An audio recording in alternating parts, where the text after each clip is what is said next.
All right. Thank you guys. I'm honored and humbled to be part of the team and also be able to give back. And I hope you guys get some nuggets from this. I really appreciate you guys letting me have some time. I did want to start with a story, if y'all don't mind. As you know, my beautiful fiance Becca is my light, my love, and I'll stand beside her through it all.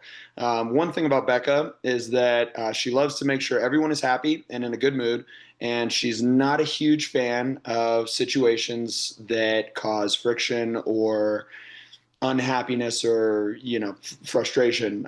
She would rather remove herself from that situation. So anyway, there's an especially interesting situation that came up 2 years ago at Thanksgiving. Her dad was meeting my dad for the first time, and we were going to break bread together.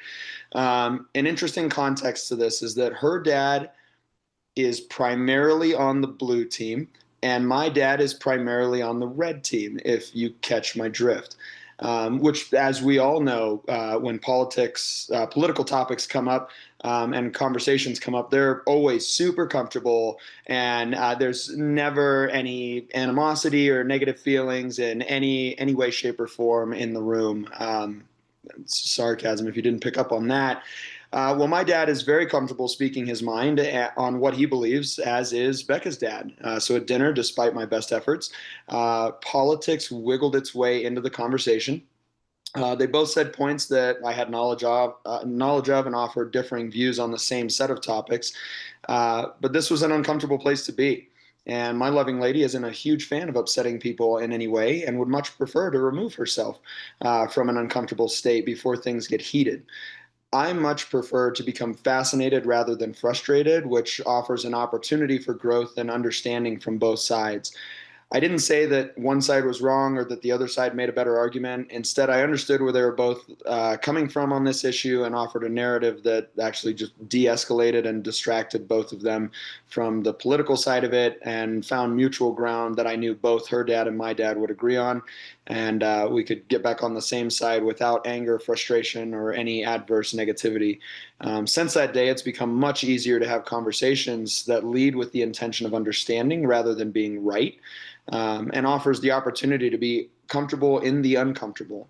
So the background of this talk stems from where I grew up, not only in Cutco but also my home state.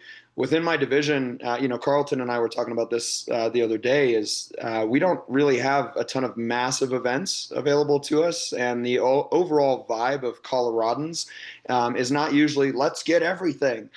So we have the status of owning everything. What we found in our area is that the general vibe of Colorado is minimalistic and just buy what I need and nothing more. I like taking this challenge as an opportunity to sharpen my axe, and it allows space for deeper connection with my client and an opportunity to build loyalty and trust.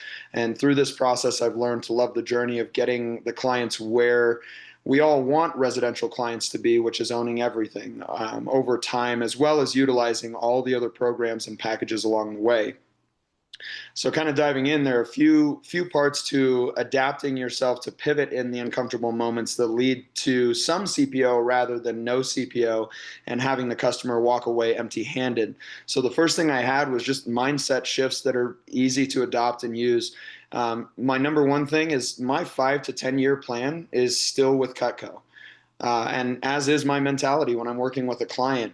What I mean is that Cutco kitchens are important and great to get, but how many more kitchens will that customer buy from me realistically after the first one? Answer, probably not going to do it again unless they get, 2, 3 more massive homes and they want to do it again. But because they bought everything for their home once, they feel like, oh, we got it all, we're done. So rather, if I sell them a set this year, then plant the seed for cookware next year, and then flatware the year after that, then family program for several years, I just created passive CPO, which is kind of passive income for me, and the customer now has an expectation for the next time they see me. This also allows the customer a hopeful and healthy understanding that I will be there for them for the long haul and will help them for the years to come when they need me. But the second part of this is building out ideas with the customer and talking about long-term buying goals. This means utilizations of programs like the upgrade and family program. So something I say to a lot of people is, especially when it's coming around, it's coming up here, Christmas in July, or just around the holiday season. What I have a lot of my clients who are parents do is they buy the initial 3 to 5 pieces for each kid. Remember, you can't get one kid one thing and not get the other kids the same thing. You'll hear about it. Then you have Christmas, birthdays, anniversaries, and any other gifting situation taken care of for the next 10 to 15 years. What we'll do is we'll just slowly add to their collection over time. And then one year we'll get them a block so that we make sure that all their knives are stored properly. And then continue to just slowly fill the block. We'll get them some steak knives, we'll get them scissors, and we'll just build out. Again, I'm not thinking short term. I'm thinking, well, I got to have something to sell them next year, next time I see them, next time there's a sale, whatever. And, I always tell them, no kid will ever complain about getting Cutco as a gift. Remember, the only thing better than getting Cutco is getting free Cutco. Plus, you don't have to think about it or shop around for each kid. I'll just take care of all of it for you. I also keep notes on what each kid has so I can put together kind of a shopping priority list so you don't have to remember who has what. This ties the customer into a long-term goal rather than this moment right here, right now, and kind of pulls them away from the instant gratification mentality, which is something that we have just been trained to adopt in society today. So part 2 for the mentality shifts is there's always something the customer wants, needs, or is interested in learning more about, so long as you give them the space to feel heard, understood, and not pushed into an idea. They will tell you what it is and what they are needing, wanting, or looking for. Hearing Curtis talk about this for several years, just adopting that. So, I put here, you can talk about the Cutco kitchen until you're blue in the face. And what happens is sometimes the client might feel pushed. They might feel rushed to make the decision and might even eventually just buy it just so you stop talking. This unfortunately can lead to an upset customer who doesn't want to work with you in the future and may even lead to a cancellation of the order or returning the product when they receive it because they are reminded of the poor experience they had at the booth with you. I thought about the example the other day of Luciano giving the Cutco kitchen talk, and it was a great talk, but then it was, he also mentioned it sucks when one of those is returned and it's like 11,000 negative to start the week, which, geez. So, this is where the all or nothing customers come from. When I look back in my career, I don't really care about my average order. I don't care if it's the highest average order in the company. That's not what I'm building. I'm building a residential customer foundation to my business so that it will generate generational CPO for decades to come. And we are all after it. We're all here to go after the money and make more money and continually upgrade our lifestyle, right? So it makes sense to set it up that way and have a long-term vision rather than making a quick buck right now. If the customer says they're interested in a set, my follow-up is, how often do you cook? A lot, a little, or somewhere in between? The reason I'm asking is because I want to find the set or pieces that work best for you and your cooking style. Automatically the exact opposite response of what most salespeople would say to a customer. Because of course I want the biggest order. Of course I want everyone to own the Ultimate. I want everyone to get the Cutco kitchen, and I'll get there. Again, I'm not leaving anytime soon. So I'm also interested in building loyalty for the long term rather than being a transactional rep in that moment. I would also like the customer to hear me say the line, find the set or pieces that work best for you. This opens up an avenue they didn't know we have, buying pieces rather than going all in on a set. I know this may spark some controversy, especially with just some of the heavy hitters and the Cutco Kitchen Kings in this chat, that I may shoot myself in the foot by saying that. My counter is I would rather have some CPO than no CPO. Close them on something. Cutco will do the rest. Once Cutco's in their home, it's going to do the rest for me. The third mindset is become comfortable in the uncomfortable. The hardest part of the sale is in the moments leading up to the customer making the decision of whether or not to trust you and spend their hard-earned money with you. So you did the whole presentation, and then you get up to asking for the order, however you ask, or assumptive closing. That's the uncomfortable time. This has become my happy place. This space means I'm real close to getting the yes or no, which means I'm even closer to being inside their head and hearing what thoughts they've been having during the pitch. This is where the fun happens. We rarely get to have a peek inside the minds of other people, and it allows an opportunity to find out what they loved about what I said, what they didn't like about what I said, and most importantly, which way they are leaning in regards to giving me the credit card. If they love it, great, write up the order. If they don't love it or have questions or concerns, just stay cool, composed, and logical. They're sticking around for a reason. They stood there with you through the pitch for a reason. They want it now and are trying to figure out what the best option is for them. So some key things that I try to take note of in that moment: pay attention to where they're looking. That's what they are directing direct energy at to find an answer they want. If they look at their spouse, be sure to give the spouse the same level of attention. They made the decision most likely, so you no longer need to really sell them. It's now making sure their other half is on board and just as bought in. If they're looking at a specific set, especially one that you didn't price for them, speak up. Like if you're talking about an ultimate and they keep looking at the homemaker, speak up. Out of curiosity, would you like me to price out a different set for you? Like the answer is always no unless I ask, right? If they ever look up and down the display boards, they're making a mental checklist of what they are getting and what they aren't getting. If they look at something for more than a couple seconds, I always ask, is there anything else you feel like you're missing or anything else you'd like to add on? Pay attention to what they grab or don't grab. It's a direct indicator of what they are interested in or don't want right now. Another thing, pay attention to the way they are standing. We've heard this body language for years, but body language tells more than their words ever will. If you're really paying attention, you already know the answer before they say it. Most importantly, under this like mental checklist, the most important thing that I do is check myself. So check yourself. How are you standing? Do you have confidence in your body language? Like, did you just crush it and your body is resembling, I just crushed this pitch. You'd be dumb if you didn't do it, right? Number two, did you logically give the best case for yourself and then give the best option for the customer? You should be able to feel that energy, be hyper aware in this moment. There's times on service calls or at service events or at the booth too. If you're really paying attention, like halfway through the pitch, pretty much what they're leaning towards and if they're going to buy or not. It's really interesting. It's a good challenge, but when I get the feeling of like, man, I could say a ton and they are just not vibing with it, they're probably not going to get anything. All right, I'm going to try. Like I'm going to swing for the fences and I'm going to try everything. Because the answer is always no unless I ask. So I'm going to keep asking. And then, the third one of checking myself, look at them. Don't be afraid if they say no. They're not saying no to me as a human being. They're saying no simply to the question that I asked. So either ask a different question or ask the same question in a better way so that they can understand it better and give you a more detailed response as to why it's yes or no. But if the answer is no, find out why. Not a problem. If you don't mind my asking, is it the price or the pieces in the set that are holding you back?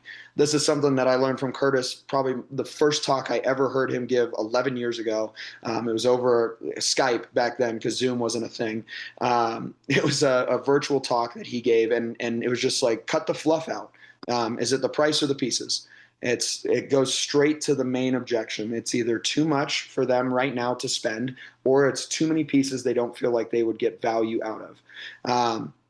Plus, the other thing with that is they've already been standing there for probably more than 5 minutes working with you. We need to wrap this up. Not many people spend that much time at a booth at a show, especially when it's a huge event and there's a lot of other stuff to see and their family wants to go do other things. But once you find out the answer, gauge what would make the most sense. If they're sticker shocked on a homie, you may need to skip a galley and go straight for a showstopper. I would rather sell 10 showstoppers to 10 different clients than one basic set to one client. I'm going to build my business and they will come back. All those showstopper people will add on. And again, sit in the uncomfortable with them. They're uncomfortable saying no, especially to you. You're lovable. You did a great job. Your livelihood is on the line. And they want some Cutco. They just need help and guidance. If you check out, they check out even faster. So stay in the pocket, stay there. You're close. This isn't a sprint, it's a marathon. Find another option or ask a better question. So again, some Cutco is better than no Cutco. You get a client, they get knives, and you get loyalty for staying in the most uncomfortable place with them. Not even family members will stay in uncomfortable moments with them. This is how trust is built very rapidly with us. So that's just some of the mentality parts of it, but some of the nuts and bolts that I try to keep in mind in the uncomfortable zone or while I'm in the pocket with the customer. Be hyper aware of who's around them, family and friends alike. If kids are being a distraction and pulling attention, cut a penny for one of the kids and talk to them directly. I say, hey, I just wanted to thank you for letting your mom and dad talk to me for a few minutes. I really appreciate it. I made this for you, and it's a little flour. Do you mind if I can chat with them for just a few more minutes before you get your ice cream? I promise I'll be quick, and then you can go ride all the rides and get all the all the goodies, all the food, right? If friends are being disruptive or wanting to move along, talk to them. I say, where are you guys headed to? Can I steal just a few more minutes of Claudia's time before she meets back up with y'all? Sometimes they're whispering, why are you getting knives? Why are you doing that? At that moment, I need to defend the customer and their decision to talk to me. I just tell them, well, they said they really needed good knives and wanted to check out what I have, and I wanted to help them with that. If you don't mind, can I just have a couple more minutes of your friend's time while we figure out what makes the most sense for them and for their home? I'll even ask them. I'm like, well, do you need any knives? And if they don't want to be there, then they're like, oh, no, we'll just meet you down the aisle. It's like, okay, cool. They'll be with you in just a few minutes. It leaves that uncomfortable moment. It separates that uncomfortable moment from the client and their friends. Their friends leave, and then they can be more focused on me and what we're looking at. I also try to weave in comfortable topics into the uncomfortable, like make them laugh in those moments. If they're unsure, I'll reassure them, hey, it's your money. Spend it however you want. I don't want you feeling uncomfortable with anything, and I want to make sure that we are making the right decision for you. The only reason I went into it with you is because you said you were looking for good knives and you needed a good set. I just want to help you find what works best for you. Just out of curiosity, is it the price or the pieces that you're unsure of in this set? Like, just again, go right back to covering the main objection, figuring it out, but keep it light. I also often say, usually at the beginning of the pitch, before going into the power intro, before going deep into the approach, or even after the power intro, I'll say, we've been trained to be in such a throwaway society, so most people just keep buying more and more junk over and over, and when it's all said and done, you've probably spent significantly more on cheap Chinese crap than on a set of Cutco, which would have cost than a set of Cutco would have cost, and you have nothing to show for it, and you'll just keep doing that. It's crazy, but it's your money, so you decide how you want to invest it. Just keep it light, and these little, it's like logical jabs on what's going on, but also just keeping the conversation light and allowing them to come with me. I also wanted to spend a little bit of time in the last part of this talk discussing how to drop down from packages to sets, and even going down to pieces from sets. If you have an all or nothing mentality, the customer will too, right? So again, if you check out when they're not checked into the Cutco kitchen, then they're going to check out too. Like they're like, oh, well, he doesn't want to sell anything but the most, or she doesn't want to sell me anything other than a set of pots and pans, flatware, cookware, or flatware, a set, gadgets, all of it. I just don't need everything right now. They're not saying no to you forever, and they're not saying no to you as a person. They're just saying no to that question right now. So if the customer says something along the lines of, well, if I was going to do it, then I would just get all of it. To which I respond, again, keeping it light.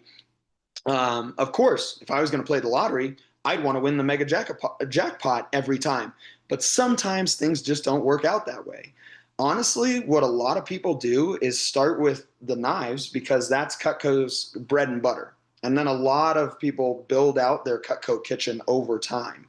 And I'm not going anywhere. So at least you know you have a Cutco guy to work with when you're ready to get more as well. And I also do this with sets all the time. So of course, I tell the customer, of course, everyone wants to get the big set one day. The problem is that you just don't wake up with $4,000 in your bank account and say, you know what, I'm going to go buy a huge set of Cutco today. If they did, I wouldn't be here slinging blades. I'd be at home on the phone nonstop, which I've been doing this for 11 years. Phone still ain't ringing like that.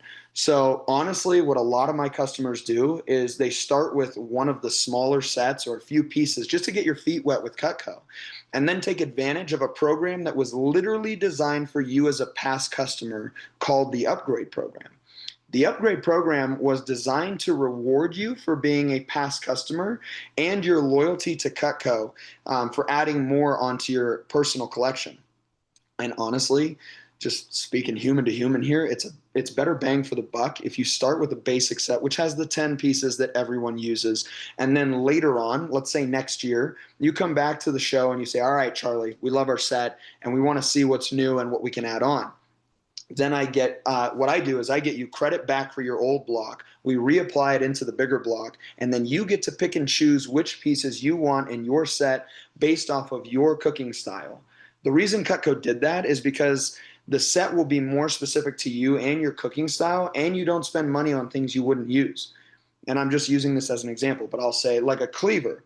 If you're not going to use a cleaver, then don't spend $270 on something that's going to collect dust. Instead, let's put something else in that slot that you would use. I would honestly tell you to do the basic set today, and then next year we can utilize the upgrade program and fill it with whatever you want. And that way it's better bang for the buck. You get a custom set made for you, and it's easier to spread that out rather than rip the Band-Aid all right now. Does that sound like a good plan? I'm just leveling with them. Again, they're not used to a salesperson dropping down to something less, because most salespeople and most sales experiences they've had has been somebody who wants to sell them a lot. Like you go to a used car dealership and they're going to show you the most expensive used cars on the lot. Even new car dealerships, they're going to show you, well, let me show you what our top items are. And it's always these super high priced ones and then maybe one in the middle. They don't ever show you the lesser price ones unless you ask to see the lesser price ones or the year-old models. So they're not used to a salesperson going with them on this journey and dropping down to a smaller option that is less expensive. They know you're making less money, so they're not expecting you to openly accept making less money, right? So it's a good transition for the customer. And then the other part I have on here is when the customer says, well, we just want to think about it. Okay. Before you go, if you don't mind me asking real quick, is it the price or is it just the pieces that we talked about that you need to think about? I'm just curious because we spent a lot of time and it seemed like this was the set, but I'm just curious what's going on in your head. What are you thinking? And if it's the price, okay, do you mind if I show you something that Cutco specifically created for this event that isn't online or isn't in the catalog, right? Showstopper set. Or if they're looking at a signature and it's still the price, it's like, okay, well, I'll sell them off of the signature. Again, utilize upgrade program. You can do it later. It's okay. I'll still be around next year, 5 years, 10 years from now. I'll still be doing this. We'll get you there eventually. You can go down to the homie, the galley, and then close. And then pieces. Honestly, it sounds like it may just be too many pieces for you. Do you mind if I show you a starter set real quick? Because it may just actually be right up your alley for what you're looking for and what you guys would primarily use. Do you mind if I show you that real quick? And if you still want to think about it, awesome. Like I want you to go walk around and think about it. But I've heard this with several talks. Most recently, I heard it with Brian's talk at NET. Leave them on the highest possible note you can. Not only with Cutco, but with specifically you, especially when we have 6 booths at Texas State Fair. That's a lot of Cutco booths that they could like not remember that you're at and forget which booth you're at and then just buy it from somebody else. They need a reason to come back. And as Brian said in his talk at NET, Cutco is logically a slam dunk. So tie them in emotionally, make sure to make them laugh, give them a reason to remember you. And I've partied with pretty much everyone on this call in multiple states and multiple countries. Be funny and be the real people who you are outside of the booth with your customers. show more humanity for them, and they will show it for you. If they're serious about needing it, or they're serious about needing to think about it, let them walk away and leave them with, hey, if you don't mind, just swing back by the booth and let me know one way or another. I'd really appreciate it. Thank you for taking the time with me, folks, and I'll see you guys soon. But anyway, I hope you guys got a few nuggets from this. I'm super grateful for you allowing me the space, and I can't wait to work with you all in a few months. Thank you.